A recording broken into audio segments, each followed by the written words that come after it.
जय हिंद साथियों, स्वागत है आपका self study classes with Sumit Jain YouTube channel और दोस्तों ऐप में। दोस्तों बहुत सारे स्टूडेंट को ऐप डाउनलोड नहीं करते बन रहा है या फिर कर भी लिया है तो कोर्स भी नहीं देख पा रहे हैं। तो मैं आज उनको बता दूं कि ये जो सेल्फ स्टडी क्लासेस इस प्रकार से जब आप प्ले स्टोर से करते हैं तो ये आपका वेल जो है आइकन उसमें लगा हुआ है ना। तो इस प्रकार से सेल्फ स्टडी क्लासेस आपको सर्च करना है और ऐसे आइकन में आपको ऐप मिलने वाला है। ठीक है, तो दोस्तों हम देखें कि प्ले स्टोर में आपको इस प्रकार से दिखेगा ये सेल्फ स्टडी क्लासेस। ठीक है, ये प्ले स्टोर में आपको सेल्फ स्टडी क्लासेस का ऐप दिखने वाला है। ठीक है, ये इमेज उसमें डली है, ये आइकन, ये लोगो उसमें डला है। ठीक है, अब दोस्तों इसको इंस्टॉल करना है, यहां से आप इंस्टॉल करेंगे। ठीक है, अब इंस्टॉल करेंगे तो वहां पर आपको नंबर मांगेगा, जीमेल नंबर मांगेगा, तो आपको ओटीपी आएगा, तो आप रजिस्टर करके आगे बढ़ेंगे। हिंदी की फनी ट्रिक लेकर के फिर से आ गए हैं। रोज 9:30 बजे आपकी फनी ट्रिक वीडियो होता है हिंदी साहित्य, है ना। हिंदी साहित्य को हम पढ़ते हैं, महत्वपूर्ण रचनाएं, महत्वपूर्ण प्रश्नों को ट्रिक के माध्यम से याद करने का प्रयास करते हैं। आप नेट एग्जाम की तैयारी कर रहे हैं, जेआरएफ, पीजीटी, टीजीटी या फिर किसी भी प्रदेश की टेट एग्जाम की तैयारी कर रहे हैं और उसमें हिंदी साहित्य पूछा जाता है, तो ये वीडियो दोस्तों आपके लिए है। चैनल को सब्सक्राइब जरूर करेंगे। आपको सिर्फ वीडियो देखना है, कुछ भी नहीं करना है। सारी की सारी जो जितने भी प्रश्न लेकर के आएंगे सारे के सारे याद हो जाएंगे। ठीक है, अब आपको दोस्तों 2 सेकंड दिए जाते हैं और प्रश्न का उत्तर बताना है कि श्री संप्रदाय की स्थापना किसने की थी। जी हाँ दोस्तों, 2 सेकंड में आप अपने उत्तर का चयन करें। जब तक मैं आपको बता देता हूं कि पुष्टि मार्ग के प्रवर्तक कौन थे, वल्लभाचार्य, है ना। सरहपा की एक रचना है दोहा कोश, ठीक है ना, सभी को पता है दोहा कोश है सरहपा की रचना। और आपका उत्तर हो जाता है श्री संप्रदाय की, क्या हो जाता है, रामानुजाचार्य, है ना, रामानुजाचार्य। और दोस्तों आपको पता होगा कि देश के कोने कोने में हम क्या बोलते हैं, श्री, फिर क्या लगाते हैं, राम, क्या करते हैं, श्री राम। तो श्री संप्रदाय के साथ हमने राम जोड़ दिया, तो श्री संप्रदाय के कौन होंगे, रामानुजाचार्य, श्री राम, है ना। तो रामानुजाचार्य, श्री संप्रदाय के रामानुजाचार्य। ठीक है, विशिष्ट अद्वैतवाद के रामानुजाचार्य। ठीक है, वैष्णव आचार्य थे, इन्होंने वैष्णव धर्म का क्या किया, प्रचार प्रसार किया रामानुजाचार्य ने। ठीक है, ये चीज याद रखनी है। दोस्तों आपको बताना है प्रबंध चिंतामणि के रचनाकार कौन है, प्रबंध चिंतामणि।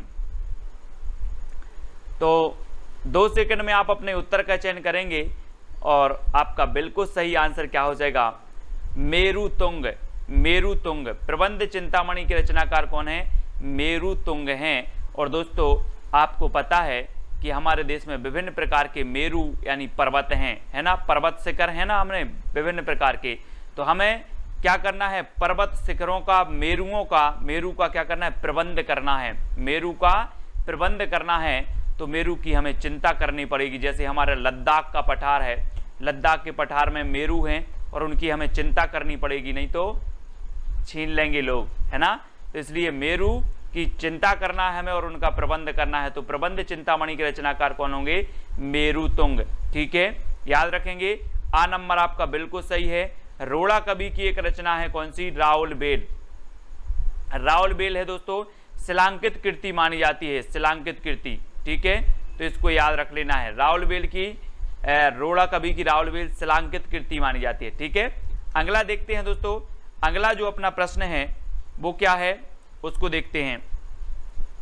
पृथ्वीराज रासो की रचना विधान में सर्वाधिक विवादास्पद पक्ष कौन सा है। 2 सेकंड में आप अपने उत्तर का चयन करेंगे और आपको पता है कि पृथ्वीराज रासो चंद्रबरदाई जी का महाकाव्य है। पृथ्वीराज रासो हिंदी का प्रथम महाकाव्य है। चंद्रबरदाई हिंदी के प्रथम महाकवि हैं। चंद्रबरदाई पृथ्वीराज रासो में 69 सर्ग हैं। ठीक है, इसमें जो सर्ग है, सर्ग को क्या कहा जाता है, समय कहा जाता है, ये चीज आपको पता है।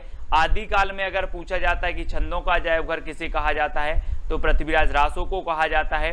अब पृथ्वीराज रासो के जो है प्रमाणिक होने पर संदिग्ध है, विभिन्न लोगों ने, विभिन्न विद्वानों ने अलग अलग मत प्रकट किए हैं। यहाँ पर पूछा है कि सर्वाधिक विवादास्पद पक्ष कौन सा है, तो आपका सही उत्तर क्या हो जाएगा, इसकी ऐतिहासिकता।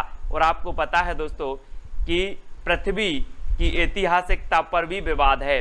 कोई कहता है कि इस पृथ्वी के सृष्टिकर्ता विष्णु जी हैं, कोई कहता है, विज्ञान कहता है कि बिग बैंग सिद्धांत के द्वारा पृथ्वी एक क्या थी, आग का गोला थी, पिंड थी, उसके फटने से विभिन्न ग्रह बने, पृथ्वी का निर्माण हुआ। तो पृथ्वी की ऐतिहासिकता पर क्या है, विवाद है। तो पृथ्वीराज रासो की भी ऐतिहासिकता पर क्या होगा, विवाद होगा। एक क्वेश्चन कई बार पूछा गया है। तो पृथ्वीराज रासो की ऐतिहासिकता पर क्या है, विवादास्पद है, सर्वाधिक विवादास्पद ऐतिहासिकता है।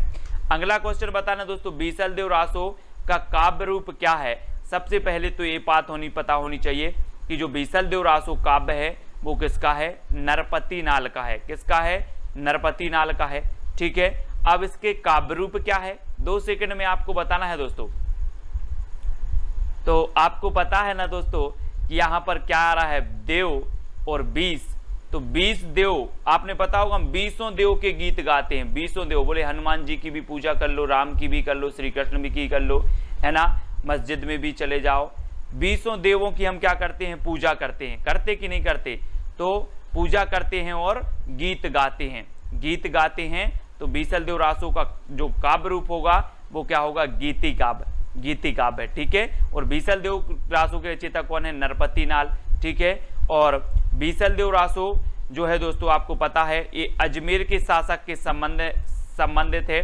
ठीक है, अजमेर के शासक थे विग्रहराज, विग्रहराज इसके नायक हैं, ये भी याद रख लेना है। बीसलदेव राज के नायक कौन है अगर पूछा जाए तो विग्रहराज हैं, और ये श्रृंगारिक रचना मानी जाती है बीसलदेव रासो, ये चीज भी आपको याद रखनी है। ठीक है, अगला देखो, अपभ्रंश का भवभूति किसे कहा जाता है। अपभ्रंश का भवभूति बताना है। और दोस्तों आपने पता होगा यहाँ पर क्या रहा, भवभूति, भवभूति से नहीं लग रहा आपको कि भभूति, भभूति क्या करते हैं पंडा लोग, क्या करते हैं, अपनी भभूति अभूति लगाई मुंह में, है ना, सब जगह टीका ईका लगाया, भभूति लगाया और भगवान के पास पहुंच गए और पुष्प चढ़ाने, क्या चढ़ाने, पुष्प चढ़ाने। तो अपभ्रंश का भवभूति किसे कहा जाएगा, भभूति से भभूति लगा लो आप, तो किसे कहा जाएगा, पुष्पदंत को, क्योंकि हम भभूति अभूति लगाकर कहाँ पहुंचे, पुष्प चढ़ाने पहुंचे। तो पुष्पदंत, पुष्पदंत जी आपको पता होगा दोस्तों, ये अपने आप को क्या मानते थे, अभिमान मेरु मानते थे। इन्होंने अपने आप को अभिमान मेरु की उपाधि दी थी। इनका एक ग्रंथ है महापुराण, है ना, पुष्पदंत जी का, वो भी आपको याद रखना है। ठीक है, और अपभ्रंश के प्रथम कवि कौन है, स्वयंभू, ये अपभ्रंश के प्रथम महाकवि हैं, है ना।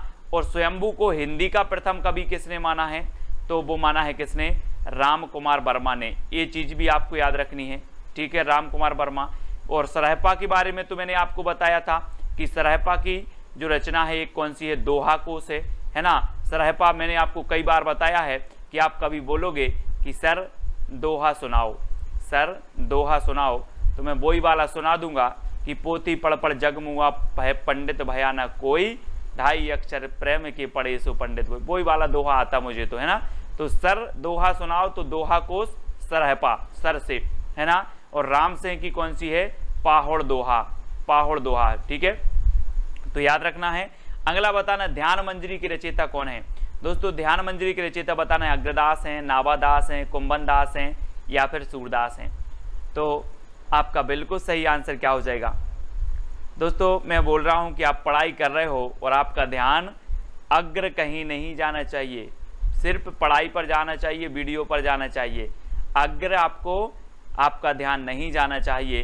तो ध्यान मंजरी के रचयिता कौन होंगे, क्योंकि ध्यान कहाँ नहीं जाना चाहिए, अग्र, तो अग्रदास। ठीक है, नावादास के गुरु कभी कभी पूछा जाता है तो अग्रदास। ठीक है, कुंभन दास के गुरु पूछे जाते हैं तो बल्लवाचार, सूरदास जी के गुरु पूछे जाते हैं तो बल्लवाचार, इनको याद रखेंगे। नावादास के गुरु अग्रदास। नावादास की एक रचना है कौन सी, भक्तमाल, कौन सी है, भक्तमाल, ये भी आपको याद रखनी है। ठीक है, आगे देखते हैं, हनुमान नाटक के रचयिता कौन है। दोस्तों मैंने एक चित्र आपको दिया है, हनुमान जी के दर्शन करें और फिर हनुमान नाटक के रचयिता बताएं कौन हो सकते हैं। मैंने ये चित्र क्यों दिया है, इसलिए दिया है कि हनुमान जी अपना सीना हृदय फाड़ कर दिखा रहे, हृदय फाड़ कर दिखा रहे हैं और बोले कि मेरे हृदय में देख लो सीता और राम विराजमान रहते हैं, मेरे हृदय को फाड़ कर देख लो सीता और राम विराजमान रहते हैं। तो हनुमान नाटक के रचयिता कौन होंगे, हृदय राम, क्योंकि हनुमान के हृदय में कौन होते हैं, राम होते हैं, हृदय राम। तो आ नंबर आपका बिल्कुल सही हो जाएगा। अब कभी भी आपसे पूछा जाएगा हनुमान नाटक रचयिता कौन है, तो हनुमान की बात आई है, बोले हृदय राम, हनुमान तो हृदय में राम को रखते हैं। ठीक है, तो आ नंबर आपका बिल्कुल सही हो जाएगा। अगला बताना है दोस्तों बरबे रामायण की रचयिता कौन है। बरबे रामायण 4 विकल्प हैं, 4 में से चयन करना, 2 सेकंड आपको दिए जाते हैं। और एक चीज बताना दोस्तों कि जब तुलसीदास ने रामायण लिखी, तुलसीदास ने रामायण लिखी, रामचरितमानस लिखी, तो एक चीज बताना कि रामायण पर आधारित इन्होंने रामचरितमानस लिखी, लेकिन इन्होंने बार बार नहीं पढ़ी होगी क्या इसको। हम कोई भी चीज 5 लाइन लिख देते हैं, 5 लाइन अगर कोई अच्छी सी पंक्तियां लिख दी, कविता लिख दी, तो हम बार बार पढ़ते रहते उसी को।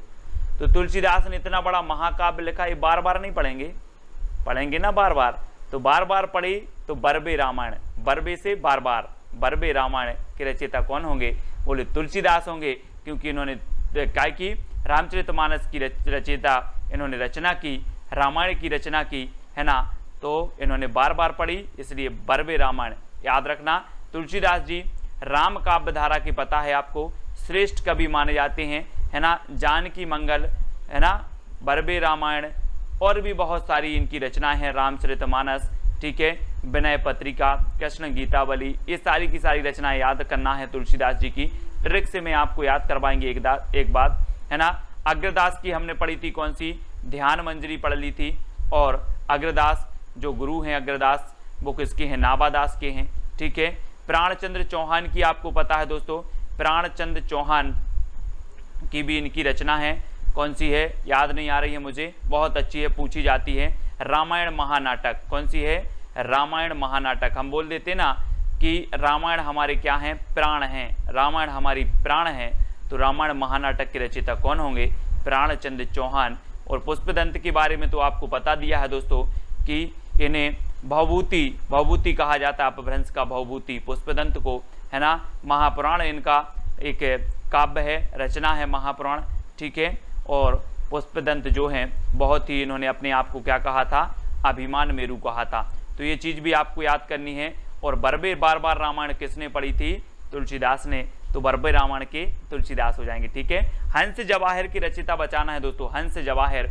यहाँ पर जवाहर हीरा जवाहरात रखे हैं यहाँ पर, और आप कहीं गए हो काम करने और यहाँ से आपके जो हंस जवाहर क्या हो गए, गोल हो गए, जवाहर गोल हो गए। आपने पूछा कि जवाहर कहाँ गए, तो बोले हंस जवाहर खा गया, हंस जवाहर खा गया। क्यों खा गया हमें विश्वास नहीं है, बोले कसम से हंस जवाहर खाए गया। तो कसम से तो कासिम शाह है, हंस क्या खा गया, जवाहर खा गया। तो कासिम शाह की हंस जवाहर, है ना। नूर मोहम्मद की अनुराग बांसुरी, है ना। शेख नबी की ज्ञानदीप, उस्मान की चित्रावली, आपको रचनाएं याद करना है। ठीक है, याद करवा देंगे। सीतायन की रचनाकार कौन है दोस्तों, सीतायन। अब यहाँ पर आया है सीता, और 2 सेकंड आपको बताना है, और ये भी बता देना है कि सीता जी किसकी प्रिया थी, किसकी थी, राम की प्रिया थी, और उनकी शरण में रहती थी। बोले हमें आपकी शरण मिल जाए, इससे अच्छा और कुछ नहीं हो सकता मेरे लिए।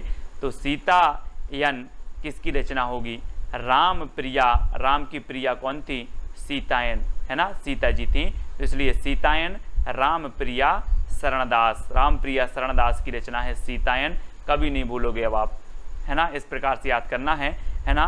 तो बताना है दोस्तों, भक्ति आंदोलन को ईसाइत की देन किसने कहा है। ईसाइत आप समझते हो, ईस बोल दो आप, तो इसको ईस बोल दो कि ईस की देन, ईस मतलब ईश्वर की देन है, वो तो भक्ति। तो आप लोग बोलते हैं, आपने कई लोगों के मुंह से सुनी होगी कि हम तो ईश्वर के क्या हैं, संतान हैं, हम तो ईश्वर के सन हैं, हम तो ईश्वर के पुत्र हैं, है ना। तो आपको जो भक्ति मिलेगी वो कहाँ से मिलेगी, ईश्वर से ही मिलेगी कि नहीं मिलेगी, मिलेगी। जब आप ईश्वर के सन हो तो भक्ति भी आपको ईश्वर से ही मिलेगी। तो भक्ति आंदोलन को ईसाइत की देन किसने माना है, ईस ने ही देन, ईस ने ही दिया है। तो कौन मानेंगे, उनके सन मानेंगे, है ना, किसके, ईश्वर के सन। ईश्वर के सन ने भक्ति आंदोलन को ईस की देन मानी है। ठीक है, तो सन यानी गिरियर्सन, याद रख लेना है सभी लोग। और आपको पता है कि जनता की चित्तवृत्तियों की निराशा की भावना से रामचंद्र शुक्ल ने माना है। हजारी प्रसाद द्विवेदी ने क्या माना कि ये तो स्वाभाविक होना ही था, है ना। और मुस्लिम आक्रमण भी ना हुए होते। रामचंद्र शुक्ल ने कहा था कि मुस्लिम आक्रमण के कारण जनता की चित्तवृत्ति से भक्ति आंदोलन का उदय हुआ, है ना। हजारी प्रसाद द्विवेदी ने इसका स्वाभाविक माना है कि ये तो स्वाभाविक रूप से इसका उदय होना ही था। इस प्रकार से आपको याद रखना है। अगला बताना दोस्तों, भक्ति काल को स्वर्ण युग किसने कहा है? स्वर्ण काल, यहाँ पर स्वर्ण काल और स्वर्ण युग आपको देखना है दोस्तों, ठीक है। स्वर्ण काल किसने कहा है? तो आपका राइट आंसर क्या हो जाएगा? काल की बात जब आती है काल की, तो आपको याद रख लेना है कि ग्रियर्सन, है ना। गैरों का स्वर्ण हमें कैसा लगता है? काल की तरह लगता है। गैरों का स्वर्ण हमें काल की तरह लगता है और खुद का स्वर्ण हमें सुंदर लगता है ना। खुद का स्वर्ण हमें स्वर्ण युग लगने लगता है, सुंदर लगने लगता है, लेकिन गैरों का स्वर्ण हमें काल की तरह लगता है। तो याद रखना है इधर से दोस्तों, स्वर्ण काल कहा ग्रियर्सन ने। और अगर आपसे कभी पूछा जाए कि स्वर्ण युग किसने कहा, तो स्वर्ण युग किसने कहा?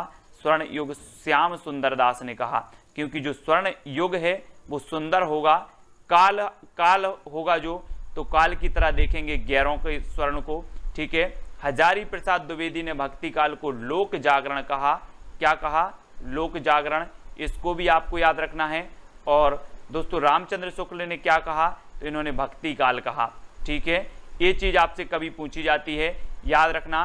स्वर्ण काल ग्रियर्सन ने, स्वर्ण युग श्याम सुंदर दास ने, है ना। लोक जागरण काल हजारी प्रसाद द्विवेदी ने और भक्ति काल रामचंद्र शुक्ल ने। तो ये सारी जानकारी आपको याद रखनी है। और कभी आपसे पूछा जाए स्वर्ण युग किसने कहा और ऑप्शन में श्याम सुंदर ना हो तो ग्रियर्सन लगा देना, ठीक है, याद रखना।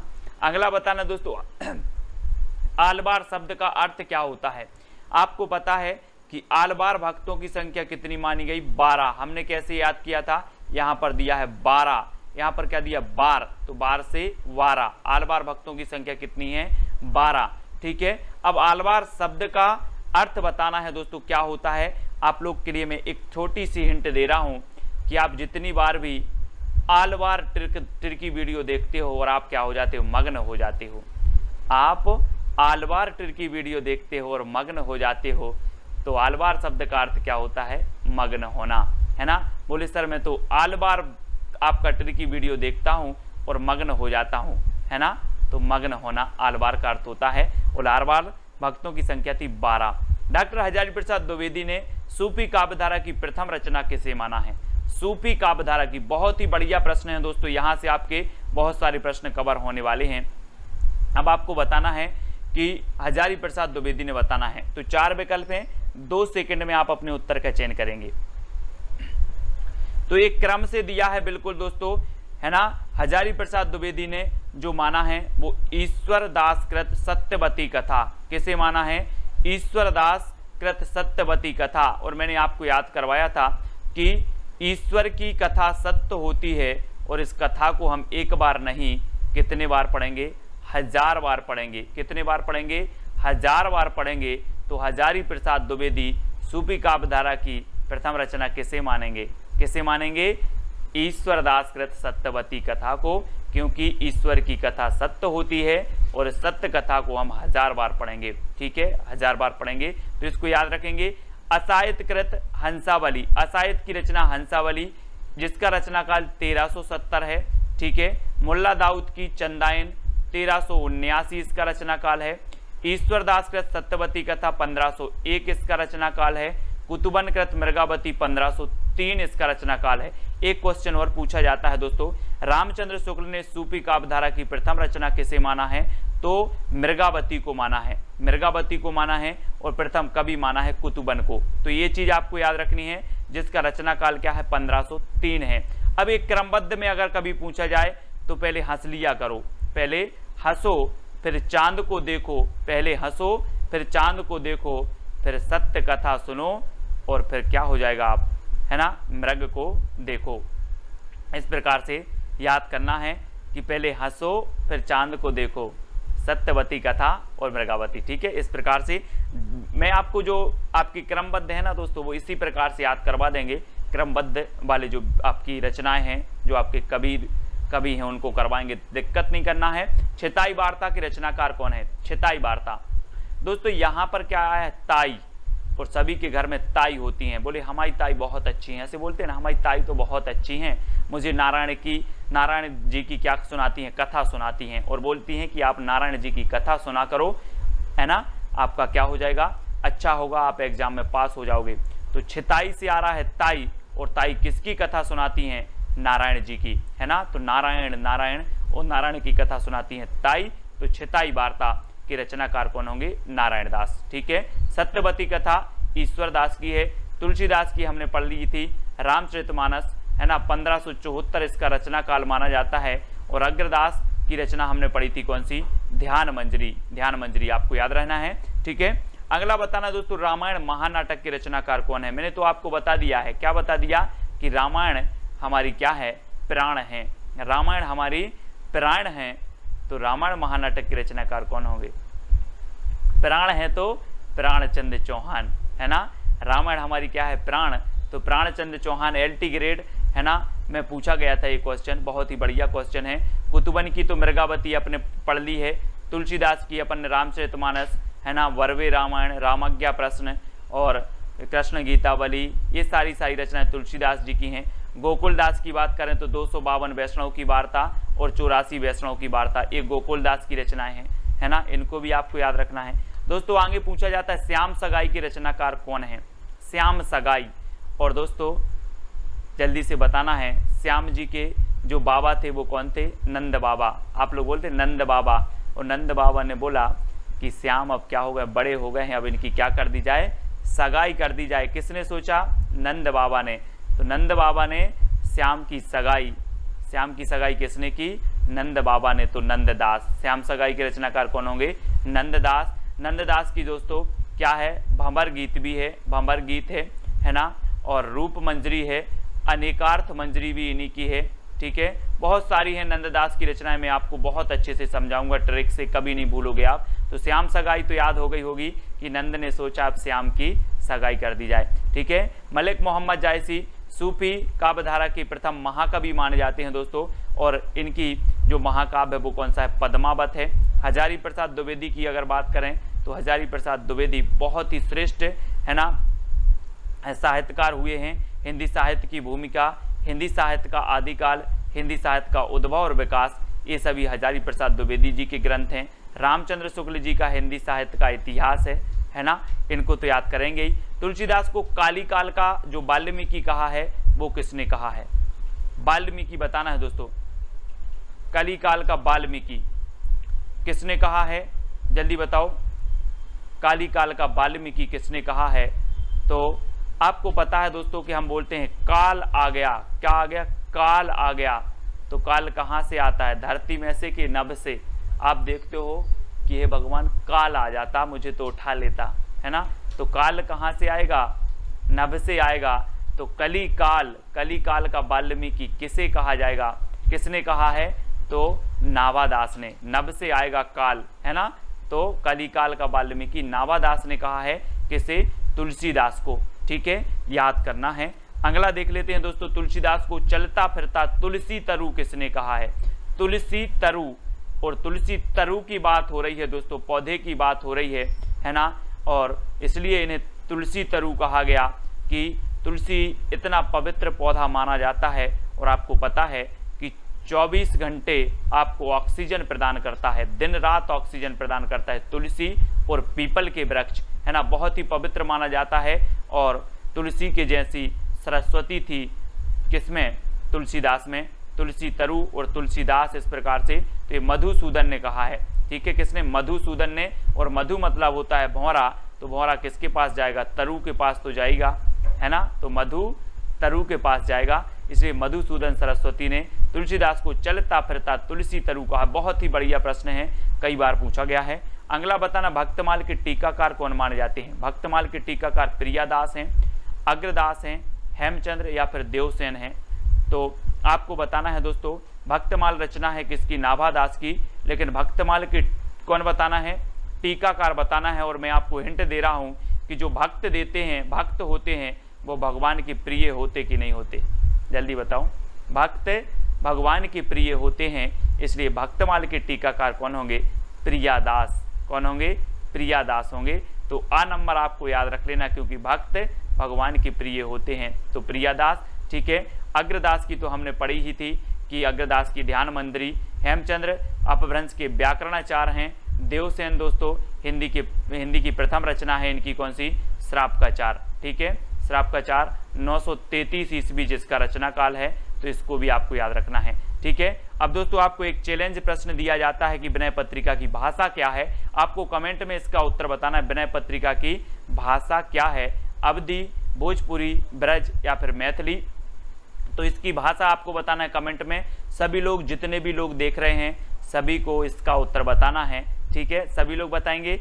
और आपका जो पिछला चैलेंज प्रश्न था, चित्रलेखा किसकी रचना है, तो चित्रलेखा किसकी है, भगवती चरण वर्मा की। हमने कैसे इसको याद किया था कि हमें जो हम पुस्तक पढ़ते हैं, जो हम रजिस्टर में पढ़ते हैं, जो नोट्स पढ़ते हैं, सबसे पहले पृष्ठ पर हमें चित्र बनाना है किसका, भगवती का। भगवती का बनाओगे तो आपका कल्याण जरूर होगा। इस प्रकार से हमने दोस्तों हिंदी साहित्य की निरंतर रोज अपनी क्लास चलती है सुबह 9:30 पर, है ना, जिसमें हम टर्की वे में समझते हैं। शाम को रात्रि 9 बजे भी आपका टेस्ट होता है ना, विस्तृत अध्ययन करते हैं, टेस्ट होते हैं। तो हिंदी साहित्य की 2 क्लासें आपकी चलती है, सुबह 9:30 बजे और रात्रि 9 बजे, ठीक है। तो इन जरूर देखें इनको। हिंदी व्याकरण की आपकी 8 बजे क्लास होती है, तो उसको देखें। वीडियो को लाइक करें। जो भी अभी टेलीग्राम ग्रुप से नहीं जुड़े वो टेलीग्राम से जुड़ जाएं। टेलीग्राम से जुड़ने के लिए आपको सर्च करना है टेलीग्राम पर IAS स्टडी ट्रैक और ज्वाइन हो जाना है, ठीक है। और दोस्तों व्हाट्सअप ग्रुप है अपना 9098609291। ये व्हाट्सअप नंबर है। ये व्हाट्सअप ग्रुप में आप जुड़ सकते हैं। इस पर मैसेज करेंगे तो व्हाट्सअप ग्रुप की आपको लिंक मिल जाएगी, तो आप व्हाट्सअप ग्रुप से जुड़ सकते हो। इंस्टाग्राम में आपको सर्च करना है self study classes Sumit Jain, ठीक है।